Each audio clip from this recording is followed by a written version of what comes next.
Harrison Ford est un acteur et producteur de cinéma qui a joué plusieurs dizaines de rôles dans sa vie. Mais deux de ses héros resteront à jamais dans les annales du cinéma: Han Solo de Star Wars et l'intrépide scientifique et chasseuse de trésors Indiana Jones. Parmi d'autres films avec sa participation, le fantastique blockbuster Blade Runner, le drame militaire Apocalypse Now et le film d'action The Fugitive. En 1986, il a été nominé pour un Oscar pour son rôle principal dans le film Witness. En plus de ses principales activités, l'acteur occupe le poste de vice-président de l'American Society for the Protection of Nature. Il exhorte tous les fans de son travail à se rappeler que l'homme n'est qu'une des nombreuses espèces qui peuplent notre planète.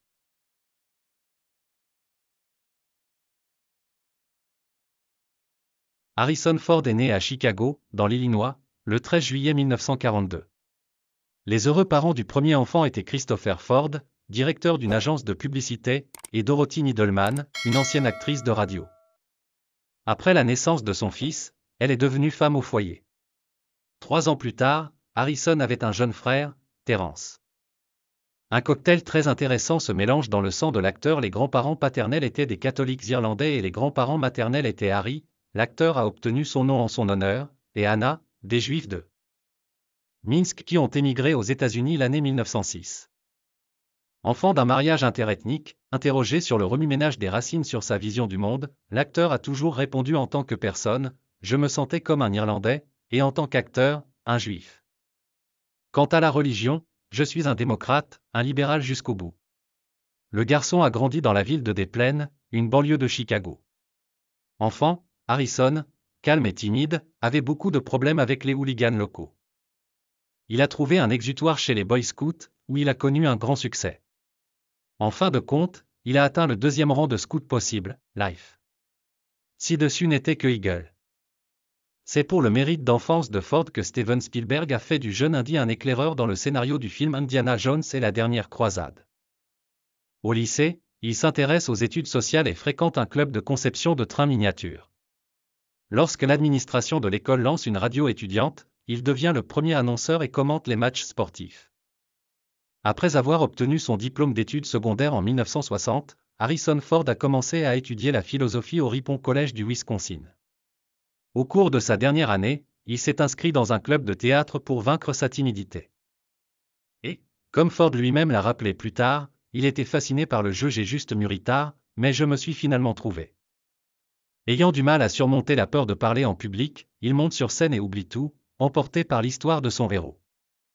Quant aux études, ici, il ne s'est pas montré du meilleur côté, et quand il n'y avait plus rien avant l'obtention du diplôme, il a été expulsé.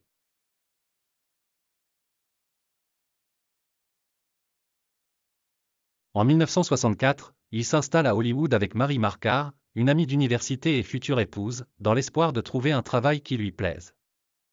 Pendant 2 ans, il a travaillé comme barman jusqu'à ce qu'il signe un contrat avec le studio Columbia, où on lui a promis $150 pour chaque rôle.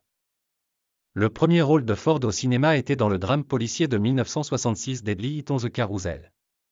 Il est apparu dans l'une des scènes en tant que messager et a reçu les premiers frais, les $150 promis. Quelqu'un de la direction lui a alors lancé avec dédain: ligotez-vous, perdant, vous ne réussirez pas. De petits rôles lui sont allés dans la comédie Love, la série populaire d'Andy, Smoke from the Barrel, Virginian, F.B.R, American Love, Kung Fu.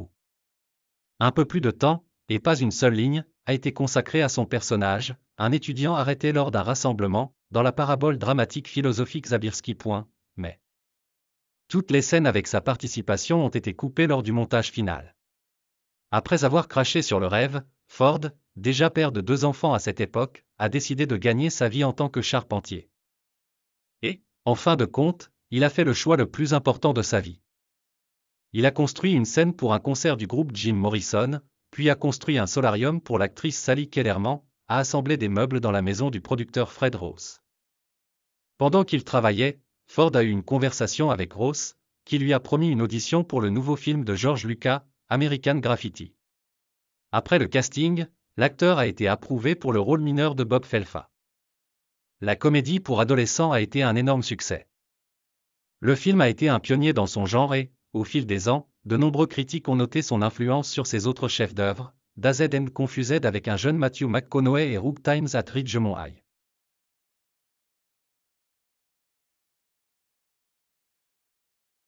Pour Ford, cette expérience a été inestimable. Une bonne relation avec Lucas lui a permis de recevoir une invitation au casting du film Star Wars Un Nouvel Espoir. Ford a passé l'audition régulière et est devenu le pilote de contrebande spatiale Han Solo. Sorti en 1977, le film devient instantanément culte, collectionne 7 statuettes aux Oscars sur 11 nominations, et Harrison Ford, comme Mark Hamill, Luke et Carrie Fisher, Leia, deviennent des stars mondiales. Dans le même temps, la totalité des frais de Ford pour cette partie de Star Wars s'élevait à $1000. Il reprend le rôle de Han Solo dans la suite tout aussi réussie de la saga stellaire L'Empire contre-attaque et le retour du Jedi. Ford a supplié Lucas de tuer son personnage dans le dernier épisode, ce qui, selon lui, terminerait la saga. Mais le directeur a refusé. Ce n'est qu'au cours d'une interview en 2015 que Harrison a admis que Lucas avait raison. En 2014, Ford a commencé à tourner le film qui a lancé le redémarrage de l'univers Star Wars. L'épisode 7, Le réveil de la Force, se déroule 30 ans après la grande finale diffusée en 1983. Ford reprend son rôle de Han Solo. Avec son fidèle partenaire Chewbacca, il a tenté de ramener son fils Kylo Ren du côté léger de la Force, mais a été tué. Pendant le tournage, Ford s'est cassé la cheville lorsqu'une porte de 33 mètres de son modèle Millennium Falcon est tombée dessus. La première d'un film sur un jeune Han Solo était prévue pour 2018, mais, pour des raisons évidentes, Ford ne le jouera pas. L'Américain Alden Ehrenreich a été approuvé pour le rôle.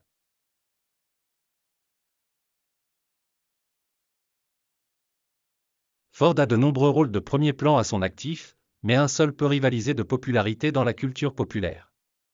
Bien sûr, nous parlons de la légendaire archéologue ingénieuse Indiana Jones.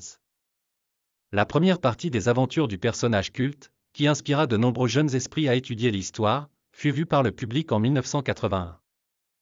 Les Aventuriers de l'Arche perdue a été filmé par Steven Spielberg, qui a eu l'idée du scénario avec George Lucas. Ils ont passé des vacances ensemble à Hawaï et une fois, allongés sur la plage, ils ont construit un château de sable.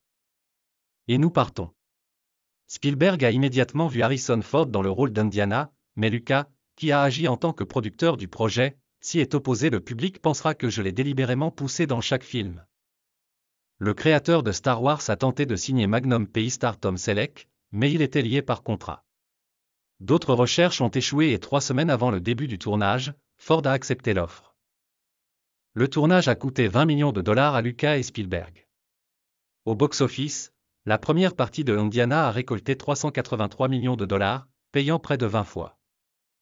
Rien qu'aux États-Unis, plus de 88 millions de téléspectateurs ont assisté à la session, qui ont regardé la bouche ouverte alors qu'Indiana Jones s'enfuyait du ballon géant. Cette scène, soit dit en passant, a été filmée sans doublure. Bien que le ballon soit en plastique de verre et non en pierre naturelle, il pesait plus d'1 tonne et Ford courait un réel danger. En 1985, le succès est renforcé par la suite Indiana Jones et le Temple maudit, qui est donné à l'acteur ô combien dur Harrison se blesse à la moelle épinière en chevauchant un éléphant. Le troisième volet, Indiana Jones et la dernière croisade avec Ford et Sean Connery, est sorti en 1989. L'habileté de tous ceux qui ont participé à sa création a aidé le film à éviter la perte d'intérêt du public typique des suites. Les cotes d'écoute n'étaient pas inférieures à la première partie. Au début des années 90, Ford est apparu dans la série télévisée Les Aventures du jeune Indiana Jones, bien que ses apparitions aient été très épisodiques. Et pourtant, le public a trouvé sa performance bien plus convaincante que celle du jeune Indy George. Près de 20 ans après la sortie de The Last Crusade, Indiana Jones a été ressuscité. Ford, plus en si bonne forme physique, a rappelé ses talents de fouet. Il lui a fallu 6 jours pour le faire, et a admis qu'à son âge, peu de gens peuvent garder une bonne forme, et il ne fait pas exception. Mais il peut parfaitement l'imiter. Le film n'a pas reçu d'aussi bonnes critiques que ses prédécesseurs, et la scène dans laquelle Jones se cache de l'explosion d'une bombe atomique dans le réfrigérateur a complètement indigné le public. Cependant, Spielberg n'a pas abandonné la franchise en espèces et a rapidement annoncé la sortie de la 5e partie.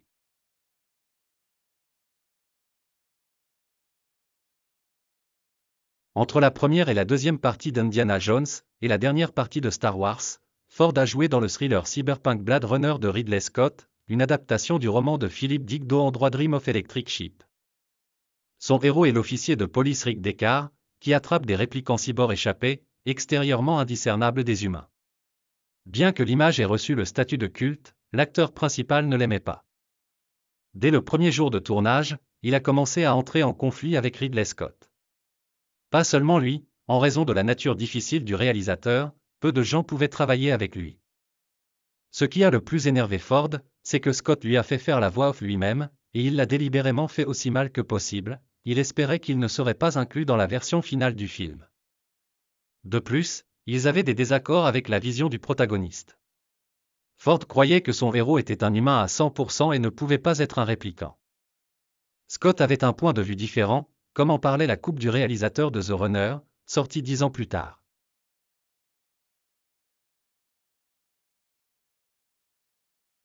La vie personnelle de l'acteur a toujours fait l'objet de commérages, l'acteur lui-même a rarement commenté les rumeurs sur sa propre personne. Épousant Mary Marquardt en 1964, il devient père pour la première fois 2 ans plus tard. Le garçon s'appelait Benjamin. En 1969, le couple a eu un fils, Willard. En 1979, le couple demande le divorce. La deuxième épouse de Harrison Ford était la scénariste Melissa Mathison. Le mariage a eu lieu en 1983.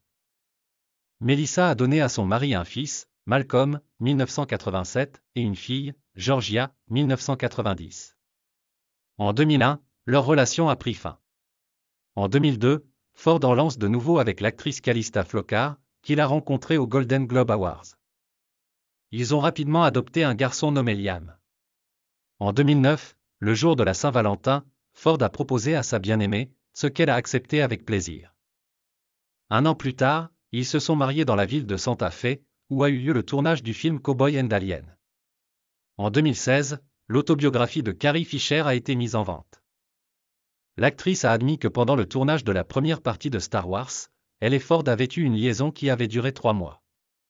Benjamin Ford a décidé de ne pas suivre les traces de son père. Il devient chef, puis ouvre la chaîne de pub gastronomique Ford F1 Station. Willard est propriétaire du Strong Sport Gym.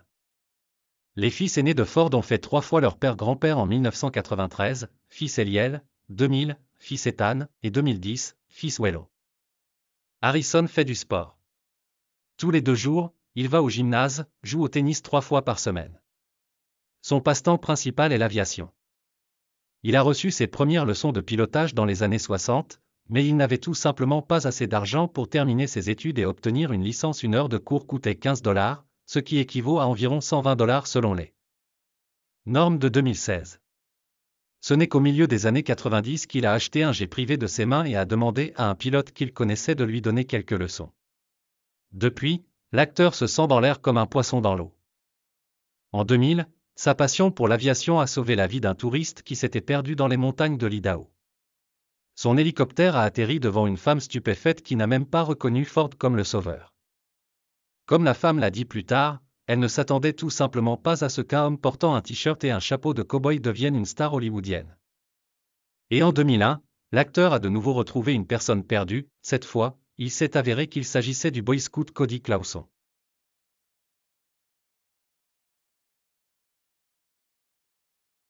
À l'automne 2017, la suite de Blade Runner est sortie. Le protagoniste, joué par Ryan Gosling, poursuit la mission de Rick Deckard, qui a disparu il y a de nombreuses années, de détruire les répliquants qui se sont égarés des mains. Ayant obtenu des informations secrètes, il part à la recherche de Deckard. Pendant le tournage, Gosling s'est plaint au journaliste que Ford l'avait accidentellement frappé au visage, ne calculant pas sa force tout en travaillant sur la scène du combat. J'ai pris 80 coups sur et 79 d'entre eux ont raté Gosling, s'est justifié Ford en plaisantant. La première du 5e volet d'Indiana Jones est prévue pour 2021, dont le titre de travail reste encore un mystère.